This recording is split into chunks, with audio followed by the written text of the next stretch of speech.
자, 김 기자, 이 미래통합당의 이 황교안 대표가요, 이번에는 무슨 발언 때문에 논란을 빚고 있다?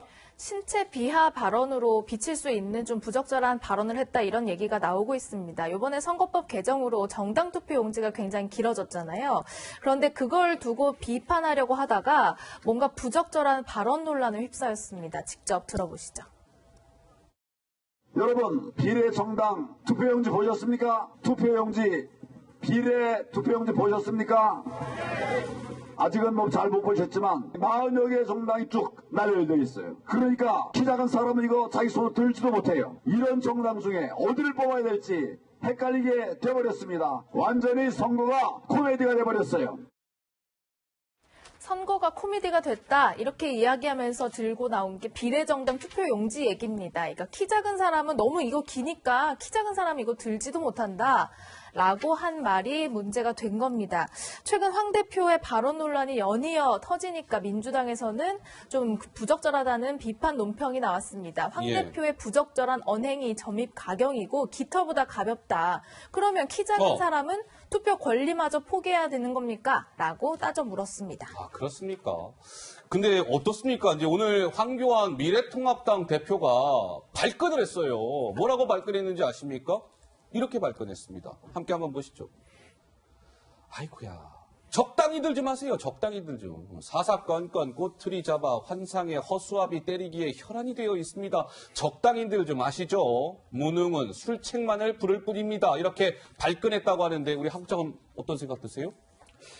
예, 황교안 대표가 이제 얘기한 지금 앵커가 갖고 있는 아닙니다. 예. 이제 48.1cm거든요. 왜냐면 이번에 비례대표 후보를 낸 정당이 무려 37개입니다. 그러니까 4년 전 2016년에는 21개 정당이 냈는데 당시에는 33.5cm였습니다. 그러니까 무려 15cm가 더 늘어난 거거든요. 그러니까 너무 많이 늘어나서 야 이거 한눈에 볼 수 있겠느냐 하는 취지로 얘기를 했겠지만은 키 작은 사람은 들 수도 없다. 이거는 사실관계가 맞지 않죠.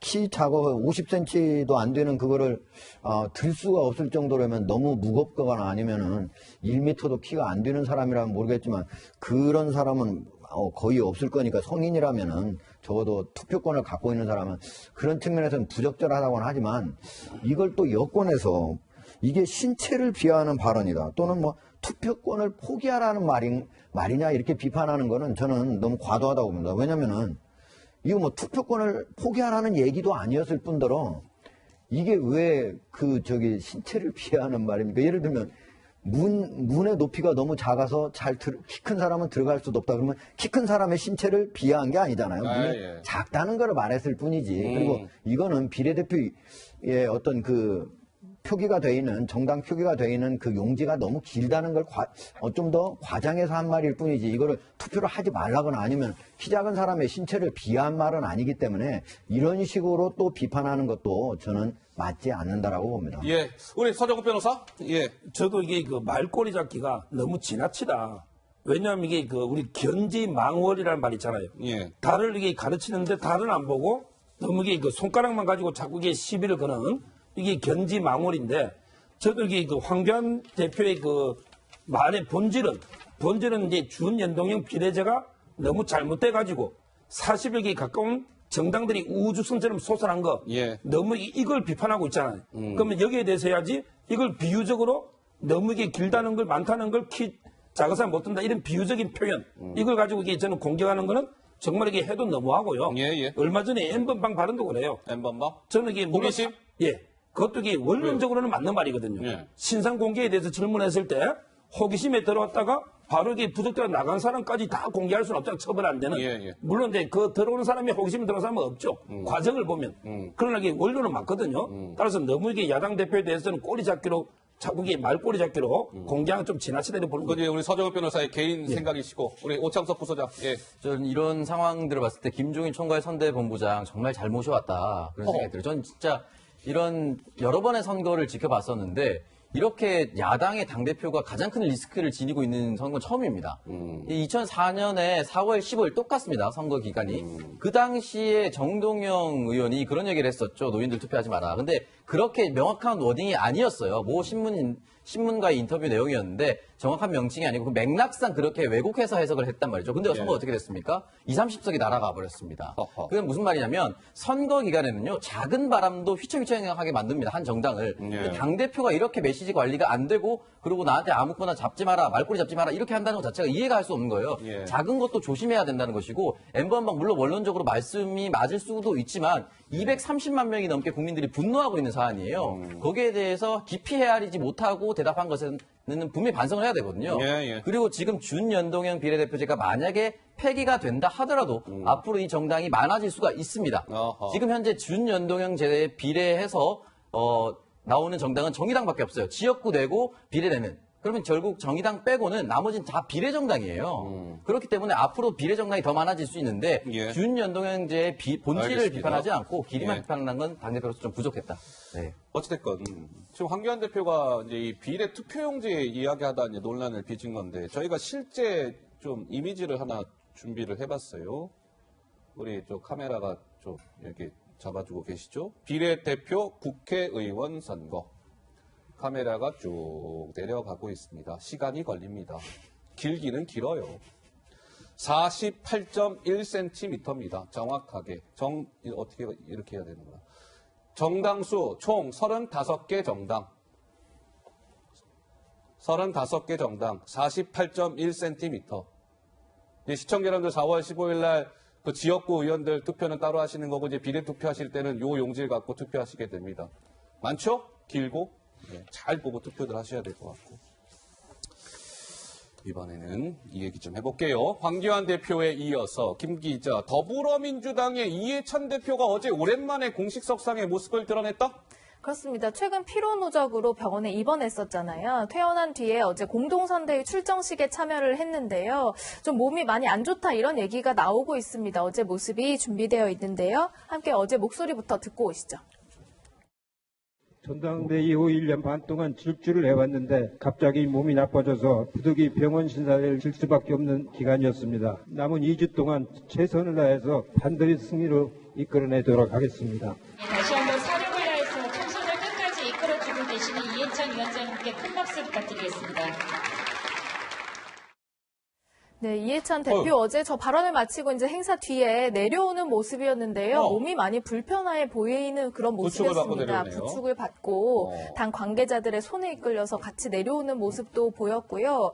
또 어제 좀 많이 불편해 보이는 가운데 또 마스크를 쓰기도 했는데 마스크가 좀 삐뚤어져 있었는데도 그대로 쓰고 있는 모습. 그래서 일각에서는 좀 마스크 제대로 좀 써야 되는 것 아니냐 이렇게 걱정하는 목소리도 있었다고 합니다. 예.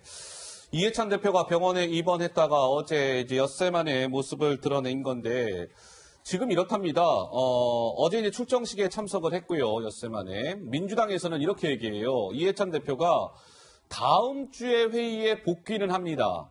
그런데요. 외부 일정을 지금 할 상황은 아닙니다.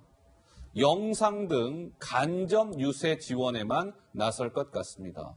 왜냐하면 지금 대표고 공동선대위원장이면 지역구 후보들 지역 전국 다니면서 우리 A 후보 뽑아주십시오 이런 거 해야 되는데 그런 외부 일정은 못할 것 같다는 거예요. 다음 주에 복귀를 하더라도. 그러다 보니 자연스럽게 민주당은 이낙연 원톱 체제로 운영이 되게 됐습니다. 이해찬 대표는 간접 선거운동에만 나선다고 하니까요. 어떻습니까? 하국장 보시기에는 제 이해찬 대표 좀 건강이 많이 안 좋아 보이긴 합니다. 언뜻 보기에도. 사실은 이해찬 대표 같은 경우에는요, 우리 출입 기자들 이렇게 얘기 들어보면은 그 전부터도 워낙 이제 술을 좋아하시기 때문에 거의 매일 드실 정도로 저녁에는 이 정도이기 때문에 건강 자체가 좀 그렇게 좋지 않은 편이었고 지금 보면은 일주일 가까이 원래는 하루 이틀 병원에 있다 나온다고 했는데도 일주일 가까이 병원에서 지금 쉬었다가 나왔는데도 지금 상황이 아주 안 좋은 상황이잖아요. 저런 상태로는 제가 보기엔 지원 유세 쉽지 않을 것 같고 오히려 몸을 악화시킬 수 있는 상황인 것 같은데 오히려 지금 현재는 몸을 먼저 추스리는 게 맞지 않을까 그런 생각이 듭니다. 예. 그런데 요즘에 하나의 특징이 하나 있답니다. 이제 선거운동이 이제 어제부터 이제 사실상 시작이 됐는데 총선은 이제 12일 앞으로 다가왔고 근데 벌써부터 김 기자 무슨 대권을 외치는 후보들이 있습니까? 그렇습니다. 이번 선거는 국회의원을 뽑는 선거잖아요. 그런데 벌써부터 나 대통령 되고 싶다 이렇게 외치는 후보들이 좀 있습니다. 그래서 저희가 목소리들을 모아서 한번 준비해봤습니다. 적어도 대통령 선거에 나갈 정도의 그런 주작금이 있어야 되지 않겠습니까? 이번에 여러분들께서 저를 다시 신임해 주신다면 저는 당당하게 2년 후에 대통령 선거에 나서서 대구 경북뿐 아니라 대한민국을 확실히 바꿔놓겠다는 약속을 드립니다.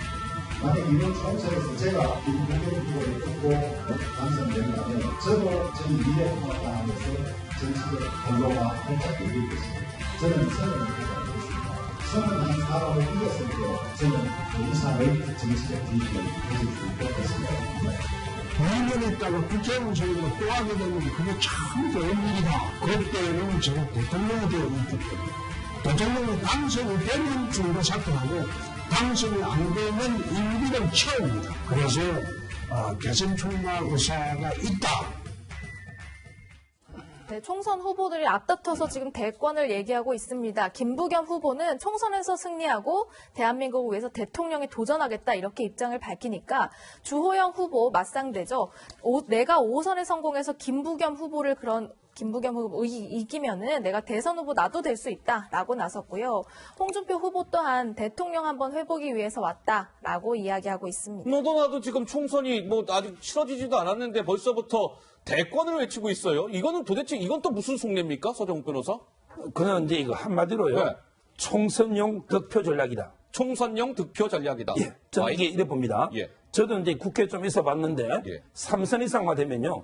본인에게 뭔가 큰 인물, 예. 이걸 이게 좀 과시해야만 총선에서 득표에 도움이 되니까 이렇게 계속 하는 거고요. 제가 알기로 이게 방송에 지금 3명이 나왔잖아요. 예. 홍준표 대표하고 이제 김부겸, 조영. 근데 제가 알기로는 대부분의 3선 이상 중진들은 다 이게 대권을 선거 전략으로 활용하고 있고요. 결국 이제 김부겸 후보도 예. 상당히 조영 후보하고 대구에서 엎치락뒤치락 상당히 혼전이거든요. 그래서 이제 득표 전략으로 대권을 언급하는 거고 예. 아마 이제 홍준표 후보도 무소속으로 예. 대구 수성을 해서 상당히 접전을 벌였기 때문에 예. 대선을 강조하는 게 아니라 이래 봅니다. 우리 하 국장은 어떻게 분석하세요? 지금 이제 경상북도하고 대구 같은 경우는 대구가 12곳이고 경상북도가 이제 13곳이거든요. 25곳 중에 사실 거의 미래통합당이 거의 석권할 수 있는 그런 지금 상황이에요. 그래서 유일하게 지금 대구 같은 경우에 더불어민주당이 당선이 될 수 있다. 그러면 김부겸 후보거든요. 수상가? 예. 그런데도 지금 여론조사로 보면 상당히 불리하고 나오기 있기 때문에 김부겸 후보 같은 경우에 뭔가 내가 단순히 여기 지역을 발전시키는 사람이 아니고 나는 전국적으로 대선에 나갈 수 있는 그런 사람이니까 예, 예. 이런 정당 지지 상관없이 좀 나를 키워주라. 나는 그 정도의 인물이다. 이걸 강조하고 싶어 하는 거고요. 예. 또 마찬가지로 이제 여기가 대구 수성을에 이제 사실 홍준표 후보가 미래통합당에서 공천을 못 받았기 때문에 이게 무소속으로 나온 자리거든요. 예. 지금 여론조사는 상당히 잘 나오고 있지만은 만약에 지금 더불어민주당과 미래통합당 양당 구도로 간다면은 낙선할 가능성이 높거든요. 아하. 그렇기 때문에 나는 그런 양당 구도 양당의 지지 구도에서 떠나가지고 나 자신 개인을 보고 좀 밀어달라. 아하. 이거를 강조하기 위해서 지금 대선 후보 얘기를 꺼내놓고 있는 것입니다. 예, 알겠습니다. 자, 이 총선 때가 되면은 참 그런 현상이 있어요. 예를 들면 후보는 A 후보인데 A 후보보다 그 A 후보 주변의 사람들이 더 관심을 받는 경우가 있잖아요. A 후보는 온데간데 없고 오히려 그 주변 사람들이 관심 받는 경우.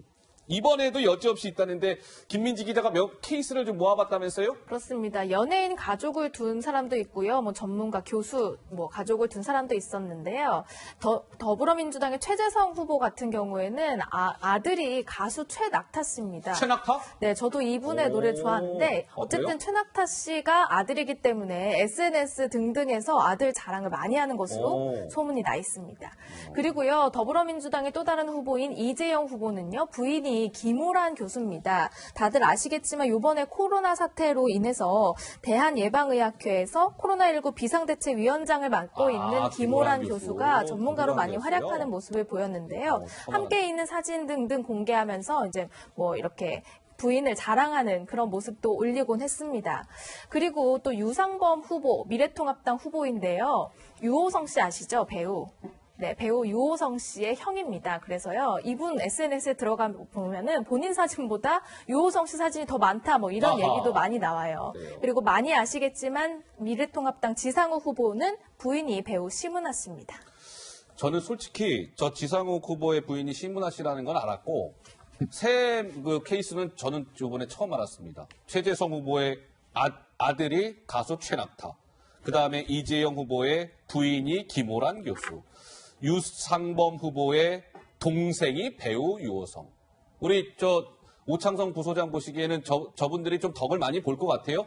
그래서 이제 사실 뭐 최낙타 씨 같은 경우는 이제 흔히 말하는 인디 가수입니다. 인디 가수예요? 네, 대표적인 곡이 뭐 얼음땡이라는 곡 같은 게 있는데요. 그 천사한 카페에 이렇게 그 곡이 팔려가기도 하고 굉장히 그 곡만 유명한데 사실 최낙타 씨 때문에 최혜성 후보가 엄청난 후광을 누린다라는 건 조금 어려워요. 그럼 뭐 방탄소년단 마들 아는 정도면 좀 쉽지 않을 것 같고 사실은 지상욱 후보가 압도적이죠. 왜냐면 지상욱 후보는 2016년에 선거할 때 민주당 후보가 이 당시 이지수 후보였는데 이지수 후보 캠프 사람들도 심은하 씨가 지나가면 다 쳐다봤거든요. 그러니까 이렇게 선거 캠프 사람들도 다 반대쪽으로 보다 보니까 일단은 뭐 다른 후보들이 지금 이제 알려져서 이제 그렇구나라는 정도. 근데 득표율에 도움되는 사람은 솔직히 말해서 지상욱 후보가 압도적이라고 봅니다. 나오고 있네요. 예. 네. 배우 심은하 씨가 이제 부인이죠. 널리 알려진 바와 같이. 예, 하국장 한 말씀 사실 하시죠. 그래서 이제 심은하 씨 같은 경우는 거의 유세 현장에 나타나지 않아요. 지난 4년 전 선거에도 그랬고 실제로 저 두 부부 같은 경우에는 심은하 씨 같은 경우는 어떤 생각을 갖고 있냐면 이 정치라고 하는 거는 정치인 개인의 역량, 능력 이걸로 심판받아야지 이 주변에서 이렇게 도와줘서 하는 건 아니다 이런 생각을 갖고 있는 거고. 예. 다만 여기 유상범 이제 검사장, 창원 검사장을 그 전에 했었는데요. 네. 이분 같은 경우는 과거에는 이랬다고 그래요. 자기가 자기 동생을 소개할 때 유호성. 내 동생이 배우인데 그 사람이 유호성이라고 하는 배우가 있다 이렇게 소개를 했었는데 이 친구라는 영화가 나온 다음에는 어떻게 소개를 한 줄 알아요? 어떻게 합니까? 그때부터는 나는 누구냐 친구에 나오는 그 유호성 거기에 바로 형이 나다 이렇게 하는 게 하나도 선전이 잘 되고 지금 유호성 씨 같은 경우에 시간만 나면은 바로 여기 현장에 와가지고 예. 같이 다닌다고 하는데 그래요? 그게 엄청나게 도움이 된다라고 얘기를 하고 있습니다. 그렇군요. 예. 김 기자가 가수 최낙타 씨 노래 좋아한다고요? 네, 저 많이 들어요. 네. 한번 해볼래요? 아니요. 농담 좀 했습니다. 알겠습니다. 자, 저희가 준비한 다음 주제로 한번 넘어가겠습니다. 이번 주제 역시 화면으로 준비되어 있습니다. 만나보시죠.